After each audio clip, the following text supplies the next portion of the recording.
ಕೇಂದ್ರ ಚುನಾವಣಾ ಆಯೋಗ ದೆಹಲಿ ವಿಧಾನಸಭೆ ಚುನಾವಣೆ 2025ರ ವೇಳಾಪಟ್ಟಿಯನ್ನು ಮಂಗಳವಾರ ಘೋಷಣೆ ಮಾಡಿದೆ. ಮಂಗಳವಾರ ಪತ್ರಿಕಾಗೋಷ್ಠಿಯನ್ನು ನಡೆಸಿದ ಮುಖ್ಯ ಚುನಾವಣಾ ಆಯುಕ್ತ ರಾಜೀವ್ ಕುಮಾರ್ ದೆಹಲಿ ವಿಧಾನಸಭೆ ಚುನಾವಣೆಯ ವೇಳಾಪಟ್ಟಿಯನ್ನು ಘೋಷಣೆ ಮಾಡಿದ್ದಾರೆ. 70 ಸದಸ್ಯ ಬಲದ ವಿಧಾನಸಭೆಗೆ ಒಂದೇ ಹಂತದಲ್ಲಿ ಫೆಬ್ರವರಿ 5ರ ಬುಧವಾರ ಮತದಾನ ನಡೆಯಲಿದೆ. ಚುನಾವಣಾ ಫಲಿತಾಂಶ ಫೆಬ್ರವರಿ 8ರ ಶನಿವಾರ ಪ್ರಕಟ ಆಗಲಿದೆ. ಜನವರಿ 10ರಂದು ನೋಟಿಫಿಕೇಶನ್ ಹೊರಡಿಸಲಿದ್ದು, ನಾಮಪತ್ರ ಸಲ್ಲಿಕೆಗೆ ಜನವರಿ 17 ಕೊನೆ ದಿನ.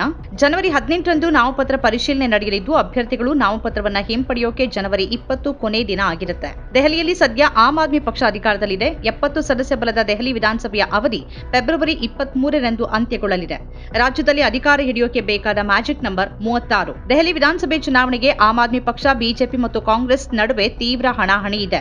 2 ಬಾರಿ ರಾಜ್ಯದಲ್ಲಿ ಅಧಿಕಾರವನ್ನು ಹಿಡಿದಿರುವ ಎಎಪಿ 3ನೇ ಬಾರಿಯೂ ಚುನಾವಣೆಯಲ್ಲಿ ಜಯಗಳಿಸಿ ಸರ್ಕಾರ ರಚನೆ ಮಾಡುವ ಉತ್ಸಾಹದಲ್ಲಿದೆ. ಕೇಂದ್ರದಲ್ಲಿ ಅಧಿಕಾರದಲ್ಲಿದ್ದು ದೇಶದ ರಾಜಧಾನಿಯಲ್ಲಿ ತನ್ನ ಅಧಿಕಾರ ಸಾಧಿಸಲಾಗದ ಹತಾಶೆಯಲ್ಲಿ ಬಿಜೆಪಿ ಇದೆ.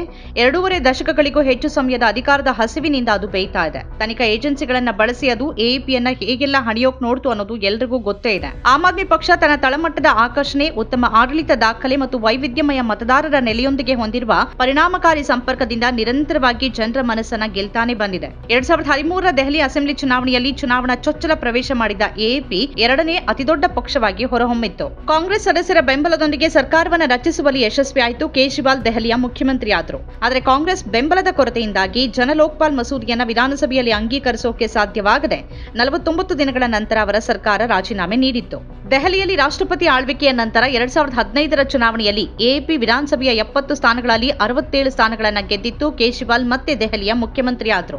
2020ರ ದೆಹಲಿ ವಿಧಾನಸಭೆ ಚುನಾವಣೆಯಲ್ಲಿ 70ರಲ್ಲಿ 62 ಸ್ಥಾನಗಳನ್ನು ಗೆದ್ದು ಮತ್ತೊಮ್ಮೆ ಅಧಿಕಾರವನ್ನು ಹಿಡಿದಿತ್ತು. ಕೇಂದ್ರದಲ್ಲಿ ಅಧಿಕಾರದಲ್ಲಿರುವ ಬಿಜೆಪಿಯ ಎದುರು ದಿಟ್ಟತನದಿಂದ ನಿಂತು ಅಧಿಕಾರದಲ್ಲಿರುವ ಎಎಪಿಯನ್ನ ದೆಹಲಿ ಗದ್ದುಗೆಯಿಂದ ಹೊರಹಾಕುವ ಪ್ರಯತ್ನದಲ್ಲಿ ಬಿಜೆಪಿ ಇದೆ. ದೆಹಲಿಯಲ್ಲಿ 70 ವಿಧಾನಸಭಾ ಕ್ಷೇತ್ರಗಳಿದ್ದು ಈ ಪೈಕಿ 12 ಪರಿಶಿಷ್ಟ ಜಾತಿ ಅಭ್ಯರ್ಥಿಗಳಿಗೆ ಮೀಸಲಾಗಿದೆ ಅಂತ ಸಿಇಸಿ ರಾಜೀವ್ ಕುಮಾರ್ ಹೇಳಿದ್ದಾರೆ. ದೆಹಲಿಯಲ್ಲಿ 1.55 ಕೋಟಿ ಮತದಾರರಿದ್ದಾರೆ ಅಂತ ಚುನಾವಣಾ ಆಯುಕ್ತರು ತಿಳಿಸಿದ್ದಾರೆ. ಒಟ್ಟು 70 ಕ್ಷೇತ್ರಗಳ ಪೈಕಿ 58 ಸಾಮಾನ್ಯ ಕ್ಷೇತ್ರಗಳಾಗಿವೆ. 13,033 ಮತಗಟ್ಟೆ ಕೇಂದ್ರಗಳನ್ನು ತೆರೆಯಲಾಗುತ್ತೆ ಅಂತ ಮಾಹಿತಿ ಕೊಟ್ಟಿದ್ದಾರೆ.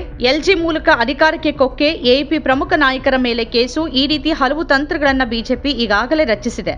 ದಿಲ್ಲಿಯಲ್ಲಿ ಎಎಪಿ ಮೇಲುಗೈ ಸಾಧಿಸಿರುವಂತೆ ತೋರ್ತಾ ಇದ್ರು ಮುಂಬರುವ ಚುನಾವಣೆಯ ಫಲಿತಾಂಶ ಅಷ್ಟು ಸುಲಭವಾಗಿ ಊಹೆ ಮಾಡುವಂತದ್ದಲ್ಲ. ಬಿಜೆಪಿಯ ಆಕ್ರಮಣಕಾರಿ ಪ್ರಚಾರ ಮತ್ತು ಆಡಳಿತ ವೈಫಲ್ಯದ ಅದರದ್ದೇ ಆದ ನಿರೂಪಣೆಗಳು ಎಎಪಿ ಗೆಲುವಿನ ಅಂತರವನ್ನ ಕಡಿಮೆ ಮಾಡಲೂಬಹುದು.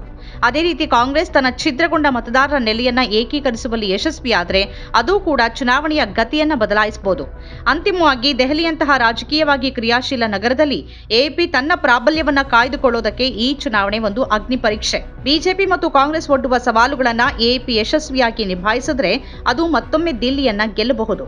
ಆ ಮೂಲಕ ರಾಷ್ಟ್ರೀಯ ವೇದಿಕೆಯಲ್ಲೂ ಅದರ ಮಹತ್ವಾಕಾಂಕ್ಷೆಗಳಿಗೆ ಜಾಗ ತೆರೆದುಕೊಳ್ಳೋದು ಸಾಧ್ಯ ಇದೆ. ನಮ್ಮ ಕಾರ್ಯಕ್ರಮಗಳನ್ನ ನೀವು ನೋಡ್ತಾ ಇದ್ರೆ ನಮ್ಮ ಚಾನೆಲ್ ಅನ್ನ ಸಬ್ಸ್ಕ್ರೈಬ್ ಮಾಡಿ, ಪಕ್ಕದ ಬೆಲ್ ಐಕಾನ್ ಒತ್ತಿ ನಮ್ಮನ್ನ ಬೆಂಬಲಿಸಿ.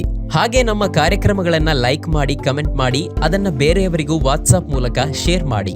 ನೀವು ಹೀಗೆ ಮಾಡಿದಾಗ ನಮ್ಮ ಚಾನೆಲ್ ಮತ್ತಷ್ಟು ಜನರಿಗೆ ತಲುಪಲು ನೀವು ನಮ್ಮೊಂದಿಗೆ ಸಹಕರಿಸಿದ ಹಾಗಾಗುತ್ತೆ. ಇದು ನೀವು ಯಾವುದೇ ಖರ್ಚಿಲ್ಲದೆ ಕೆಲವೇ ಸೆಕೆಂಡುಗಳಲ್ಲಿ ನೀಡಬಹುದಾದ ಸಹಕಾರ. ಧನ್ಯವಾದಗಳು.